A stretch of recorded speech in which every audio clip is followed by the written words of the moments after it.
Welcome to the Anthro to UX podcast, where you will learn how to break into UX with an anthropology degree. Through conversations with leading anthropologists working in user experience, you will learn firsthand how others made the transition, what they learned along the way, and what they would do differently. We will be discussing what it means to do UX research from a practical perspective and what you need to do to prepare a resume and portfolio. I'm your host, Matt Artz, a business anthropologist specializing in design anthropology and working at the intersection of product management, user experience, and business strategy. Let's get started. Hi, everyone. Welcome back to the Anthro to UX podcast. I'm Matt Artz. I'm here today with Peter Leykam. Peter is an user experience researcher at Coinbase, and he was previously at Comply Advantage in Alibaba. So, Peter, thanks for joining. Would you mind telling everybody how you first how you got interested in anthropology? Well, first of all, thank you so much for having me here. I first got into anthropology, basically because when I was in middle school, I was really into punk rock, and the local radio station had a punk rock show every Thursday, I want to say. And right before that, they played lectures by Alan Watts, who was a British philosopher who kind of introduced a lot of people in the West to Eastern spirituality in the 1960s. So I wound up listening to his lectures right before, just because I had the radio on to catch the punk rock show, which got me into the idea that, the way that I look at the world is very relative. There are other completely different cosmologies out there. And that led me both into being interested in kind of studying the way that kind of cosmology, your worldview inflects your experience of everyday life and China. So, when I was in undergrad, I went to China for a year to learn Chinese, to learn about Chinese religion, wound up studying, meeting an amazing Kung Fu master, training with him, went back after I graduated from college and, wound up then, that was a trajectory that led me to being in grad school studying economic development, design, and business strategy in Chinese businesses at UC Santa Cruz. Yeah, thanks for sharing. And I'm curious, when you say you were into the punk rock scene, it reminds me of an episode I did with Laura Kocheva where she talks about being a misfit. And, I have a certain appreciation for the sort of DIY mindset, if you will, and the sort of broadly speaking, the punk sort of aesthetic of not the visual aesthetic per se, but again the sort of approach to sort of doing everything yourself. And I'm just wondering, has that in any way factored into the way you approach life and even your studies or the work you do? Yeah, well, I was fortunate enough to see Clifford Geertz speak shortly before he passed away, and you could see he was definitely a very socially awkward person who spent his life on the outskirts of other people's lives. And I think when you look at an anthropology program, there are a lot of people who, are misfits, are slightly out of step with kind of mainstream culture, and that kind of gives you the perspective of, I want to see how these people think, how normal people who aren't this way think. And I think that's what's really informed a lot of my research, is the ability to kind of step outside of the way everybody sees something and kind of look at it with fresh eyes. Now, as always, the journey from anthropology to UX is not always a straight path. So can you tell us a little bit about what that looked like for you? Yeah, well, so I did, I was in a PhD program in anthropology, and I was aware that design strategy was a thing, kind of vaguely. And I strategically kind of chose a field or a field site and a focus of my studies that would hopefully kind of put me in a place where I could pursue market research or kind of applied research or academic research. So I was based at a Beijing-based design strategy firm working with Chinese clients who were developing brands. And then, so I did 2 years of fieldwork in Beijing, returned to campus to write up my dissertation. And as I was there, it just became more and more clear to me that yeah, that academic jobs just weren't there anymore. And I was kind of doing a gut check and realizing, okay, I have a lot of friends that are stone cold brilliant, that are dedicated teachers, that are doing really, really good research. And I can't imagine that I'm smarter or more tenacious or more a better teacher than they are. And they're really struggling to get a job. At the same time, the university had basically had enrolled more grad students than they had funding for, and created a very toxic environment where it was difficult to find TA-ships, difficult to support yourself. And I realized, like, hey, this isn't working out for me. I need to just jump ship and focus on finding a full-time job outside of academia. And that was a little bit of a meandering process. I went back to Beijing for a while, tried to find something there. But in Beijing, like, it's easy to find an editor job or something that's kind of not that hard and overpays you relative to the effort that you put in, but not something that adds up to a full-time career. And I was totally happy to do that in my early 20s. But in my mid 30s, I figured I needed to focus on something more substantial. So I came back to the United States, to the New York area, and really, I happened upon UX in the dumbest way possible. I was just searching for ethnography in job listing sites and saw that UX was a field where they were hiring people who did ethnography.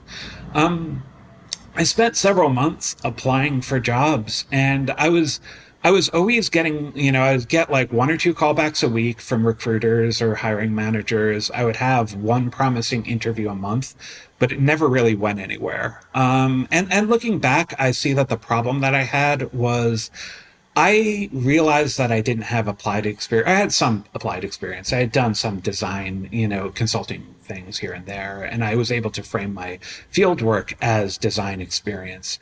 But ultimately, there were jobs that were looking for 3 to 5 years of experience, which is often the magic number in UX research roles.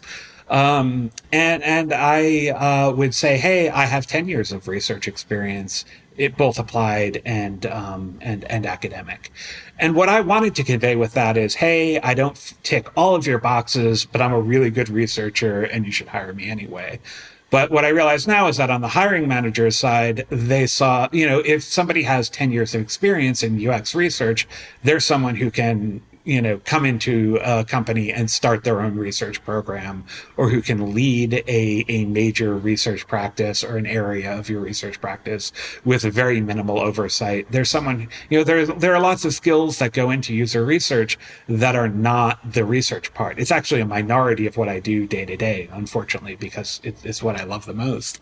But a lot of it is strategy. A lot of it is stakeholder management. A lot of it is prioritization, because I can only do so much amount of research in a quarter. Like, what are the things that are going to move the needle? What are the things that are going to be the most strategically important focus of my time? So I wound up going to General Assembly for a UX boot camp. Which I found very valuable. I know there's a lot of mixed opinions about boot camps, and people have mixed experience of them. What I got out of the boot camp is, it's 12 weeks. It's not going to teach you to be an expert in any one thing. What it does is it teaches you the development process that most tech companies use, from research to design to validation. And then if you have a deep focus in any one of those stages, it allows you to translate your area of focus into that process. So after that, after General Assembly, I was able to, talk to PMs, talk to designers about where my research could fit into their priorities a lot better. So it still took me a while to get a job after graduating from GA, and my first job was at a wearable fitness tech startup called V Labs. Basically, they had a pair of smart headphones that you run with, and there was, that had sensors that picks up a lot of data about your performance. And then there's an AI running coach named V who talks to you as you run and coaches you.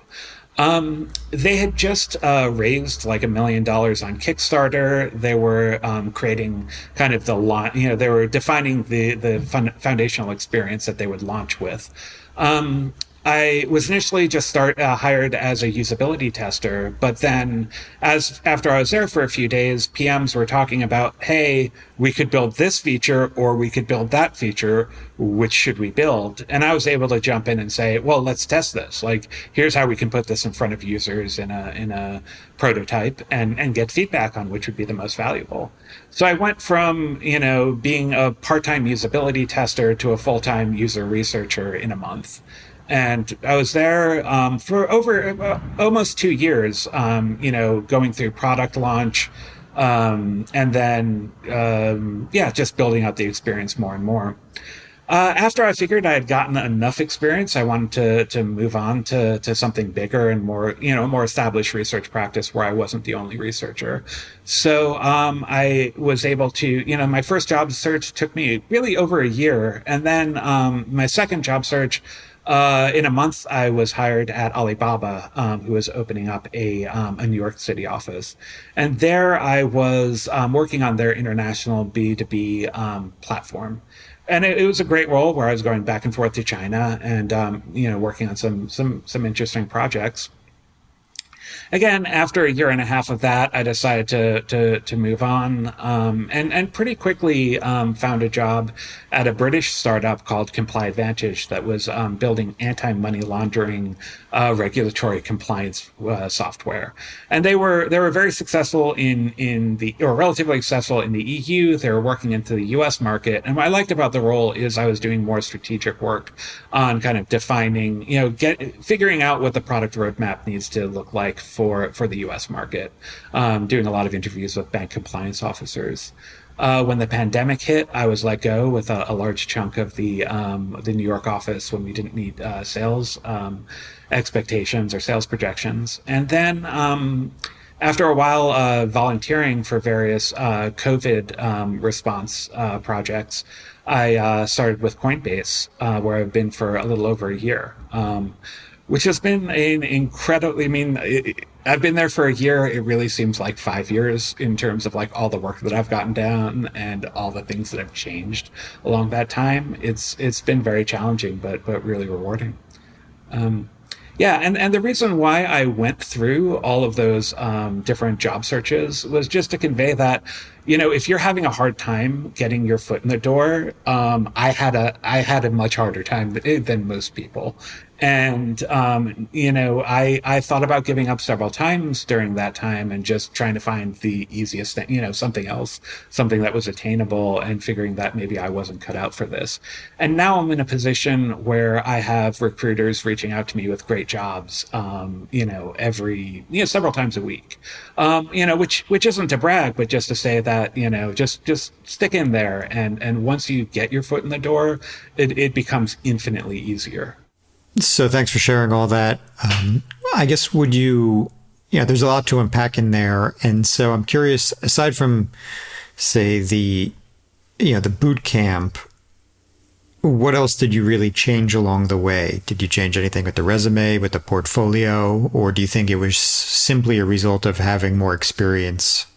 Initially, my portfolio was repackaging some of the design projects on for my field work as, design research projects. And then when I was, when I was back on campus writing up my dissertation, I had run a design project over the summer where I got a bunch of classmates who were interested in applied research, found a client, and kind of did a brand strategy and design strategy project for a startup. But it wasn't very tech focused. It wasn't an app. It was a physical product. So after General Assembly, one of the things that got me was a portfolio that was focused on design. On digital design, on websites and on apps, which is something that just was more speaking the language, was more fitting the criteria of a hiring manager. So could you I'd like to talk a little bit more about Coinbase, particularly. So, Coinbase is involved in a really emerging industry. So I'd love to maybe just hear a little bit about the role, whatever you can share that you're allowed to share. But then also I'd like to maybe get into a little bit about, the type of research you're doing in that space and what anthropology can contribute to, something so emerging. Yeah. So, I've been on Coinbase for a little over a year, and in that time, I think I've worked with like 20 different product managers, really spanning the range from really all aspects of the platform. Everything from improving the login and working on settings to really speculative projects about emerging fields within crypto that don't have widespread adoption yet. And what I love about it is that there are a lot of really boring and easily solvable problems in user research. And, you can get a conversion funnel and something where it's a problem that I've solved a dozen times before, and I kind of really know how to approach it. What I like about Coinbase is there are so many problems with that when it gets put in front of me, my response is, I have no idea how I'm going to do that. I have no idea how we're going to get that information. I have no idea who we should talk to about this. And once we define those people, how we can find them, because it's really a tiny fraction of the overall population. And then, within a day or two, I need to have a research plan, and then I need to actually execute the research. So it's been really challenging, but it's been kind of an invigorating kind of challenging, where I've been learning a lot. What I think anthropology brings to the fields of kind of emerging technology is I don't feel a need to understand everything that I'm researching. I think a lot of, classically anthropologists went into places where they didn't speak the language very well, where there was no existing literature on the culture. So you're kind of going in fresh or with very limited knowledge. And then you have to figure out what's going on, starting from a point of confusion. And I feel that is a very good perspective for the study of emerging technologies, where maybe I don't understand all of the technology of cryptocurrency. I went in not understanding very much. I've learned a lot along the way, but I'm certainly not an expert. I don't have anywhere near the expertise of some of my coworkers and of many of the people that I interview. But I'm fine with that. One of my professors at UC Santa Cruz, Susan Harding, was of the opinion that she taught the ethnographic fieldwork class that from my cohort. And her perspective on fieldwork is you go in there with your understanding of what the question is, your understanding of what you want to solve. But then when you encounter other people, your priorities are not their priorities. And you need to give them the space to talk and show you what is important to them, because often it'll be something completely different. And that perspective kind of let me be very comfortable walking into an interview with someone who knows a lot more about the space than I do, and letting them be the expert and guide me to what their problems are, what the areas of opportunity are, and how they think about a thing. So even though I started with a very limited understanding of cryptocurrency, within the first week I was doing interviews, and within the first 2 to 3 weeks I was doing interviews in emerging technologies that it's not that I don't understand them, it's that they're still kind of nascent and unformed. And it was something that I've always been really comfortable with, just because of that anthropological perspective. Now, in that space, there's some really kind of like classic anthropological concepts that are, very present. There's a very big sort of kind of gift-giving economic component. There's a big community component. These are sort of really at the forefront of that movement in many ways. And I'm wondering, how has it been has it produced, sort of like a very ripe field, or is the field very ripe to discover, more kind of groundbreaking or like aha moments than maybe some of your previous work? Yes, I definitely would say that. It is because people are creating new social organizations in kind of this decentralized space of kind of Web3, or whatever, so there's cryptocurrency trading on a platform where you just purchase cryptocurrencies or exchange one cryptocurrency for another.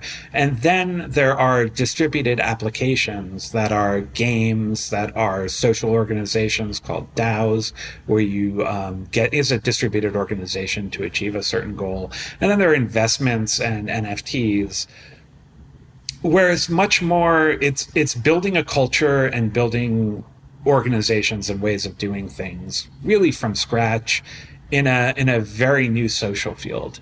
And so that's a place where it's much more geared towards an anthropological perspective, I think, than apps where you're studying kind of defined experiences and defined activities, or things that are always kind of have already coalesced. And what I found really interesting is I did a lunch and learn with my coworkers where I taught them, just gave a very brief overview of the anthropology of capitalism. And I was I'm not nervous, but I was kind of interested to see how they would respond. And everybody was really fascinated by it, and saw it as being valuable for kind of informing their work going forward.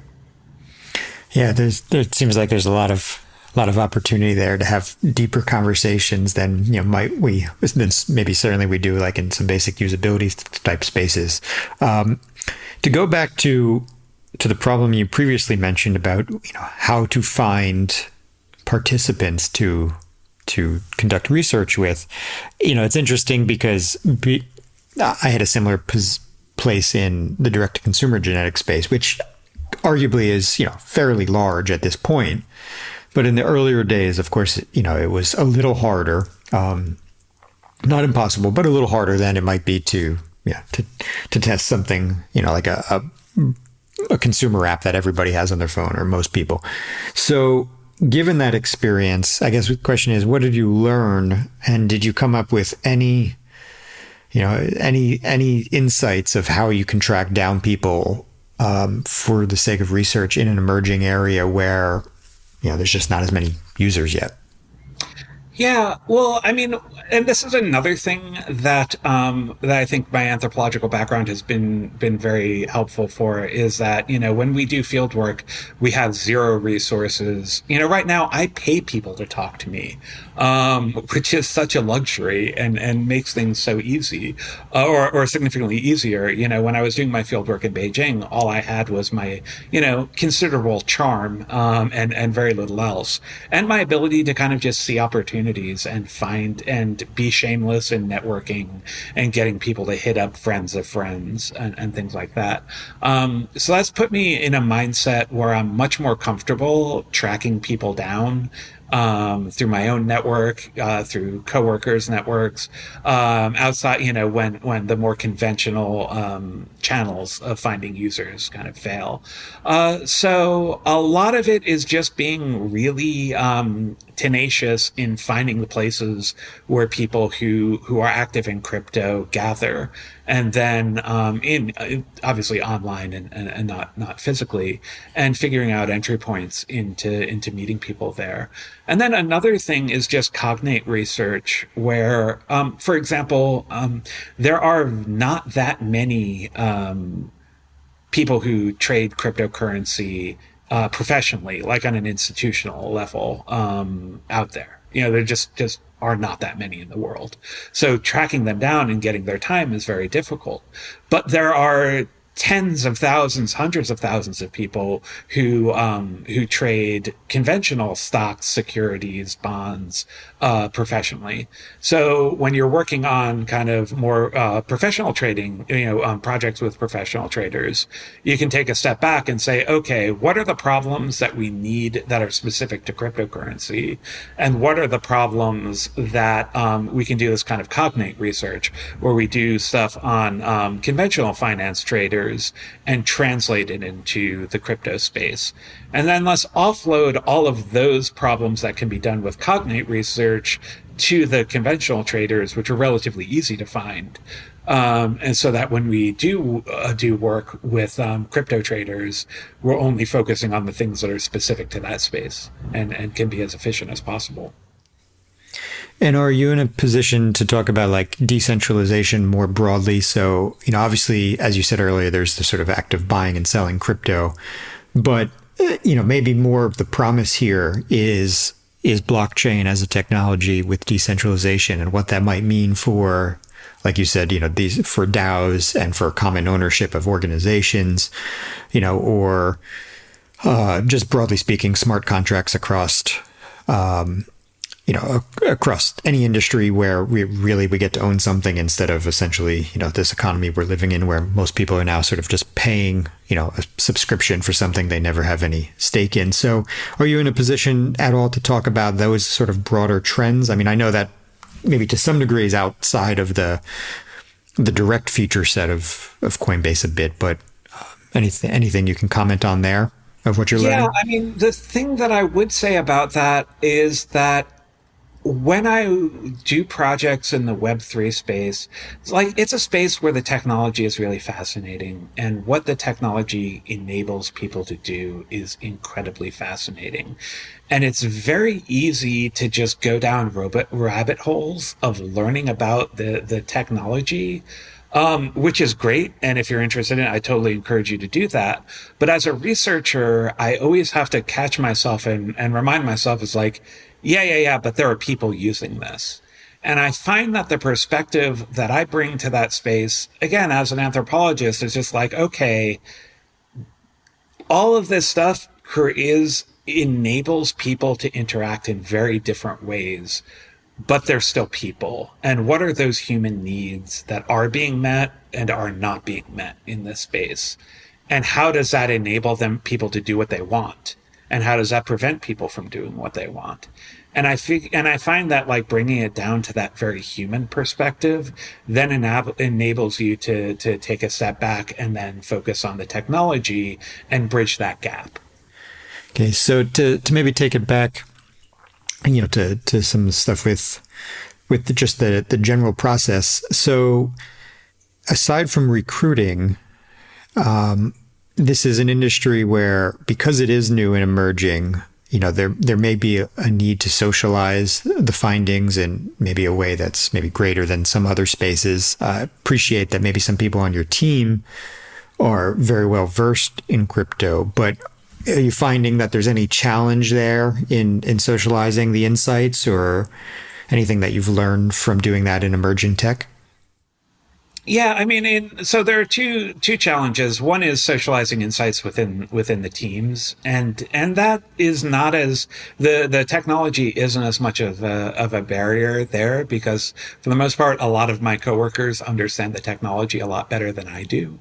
The challenge there is just that everybody's really busy, so within the teams that I work in, there's a lot of hunger for research, and I don't have trouble socializing it within the direct teams. But then, kind of more broadly, it's figuring out how to package the relevant insights, or insights that are as relevant to as broad a field as possible, into bite-sized chunks that people can read quickly read and digest, rather than a 5-page research report that nobody's going to have the time to go through if it's not directly relevant to the job at hand.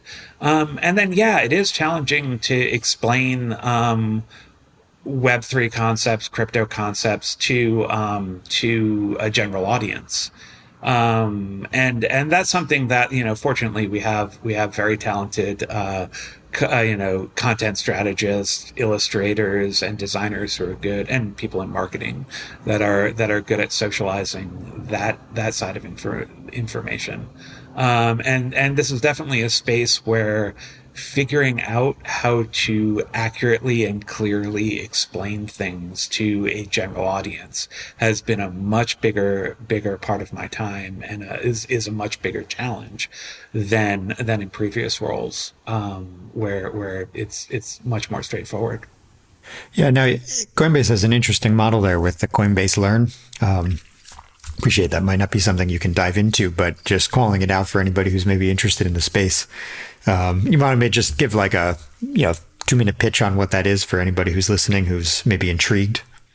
Yeah, well, Coinbase Learn is, if you create an account on Coinbase, there are different videos where you that introduce different cryptocurrencies and different areas of the crypto economy, and you get compensated with $5 of crypto for watching a video. So if you aren't familiar with the space, if you haven't decided to invest in cryptocurrency or are still on the fence, it's a way that you can learn more and then just get the tangible experience of having, $5 in ETH and then playing around with that before you invest more fully. Yeah, the act of compensating people for learning is a nice spin on things. Yeah, I think it's a really brilliant idea. So the future of this industry is arguably big, maybe not looking anything like it is today, but nonetheless the technology is very sound. So there's definitely a need for more researchers in this space. If anybody was interested in this area, is there anything that you would recommend people do? Of course, there's the basic research skills, and there's all that work that needs to be done to, with the resume to kind of prep to get the job. But there's also some subject matter expertise. So anything that you've learned along the way, any resources that you would maybe direct people to?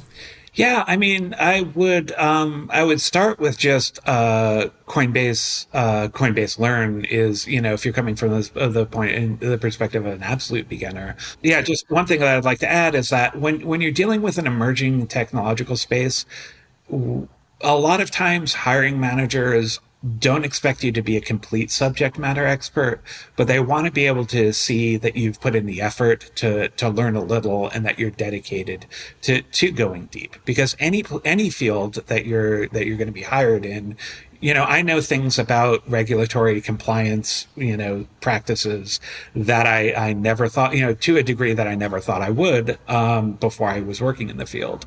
So, they're going to want to see that you're dedicated to learning in the long run, and not just expecting to show up, do a job and not kind of get that expertise. So a lot of it is not just being able to go down all those rabbit holes and do the deep dive, but showing that you've done a little bit and are willing to do more.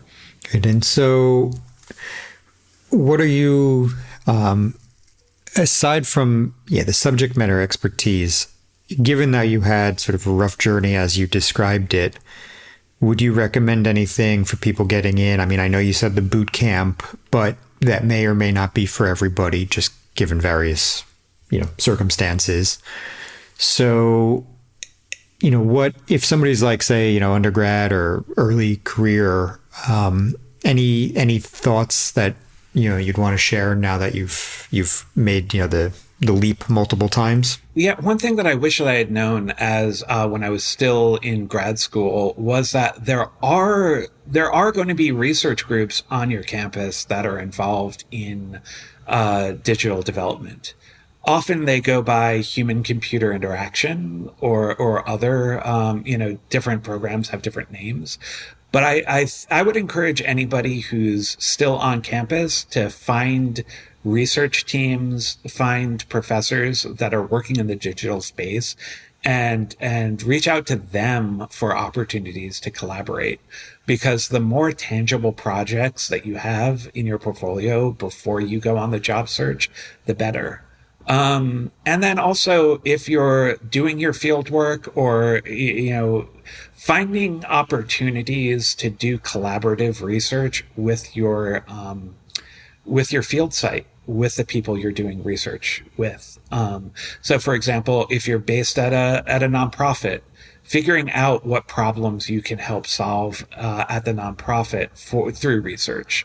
So that way, rather than just gathering data, you're doing a project that, where you can identify, okay, here's the problem this nonprofit was having. Here's the research I did. Here's the intervention we did based on that research. And here's the results that we got afterwards. And that's something where, at the same time, you can give back to the field site that you're working on and help benefit them, but also get a something for your portfolio where you can show that you can apply your research in a complex setting.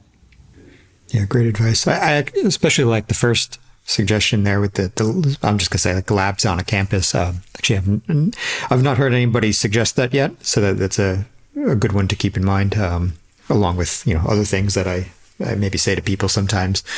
So now there's also lots of groups, in many formats, including Meetup. You have your own Meetup. So you mind sharing a little bit about that? Yeah, well, I created a design anthropology meetup several years ago, and it just it happened very organically with a design UX Google group that people suggested meeting up in New York. We all got together, and then it just kind of grew and grew from there. And what I like about the framework of a design anthropology is that we're able to get designers and UX researchers who are interested in anthropology and anthropologists who are interested in UX research together in a casual networking space. So it was a really good opportunity to give anthropologists who are trying to get their foot in the door the ability to network with people who are already in the industry.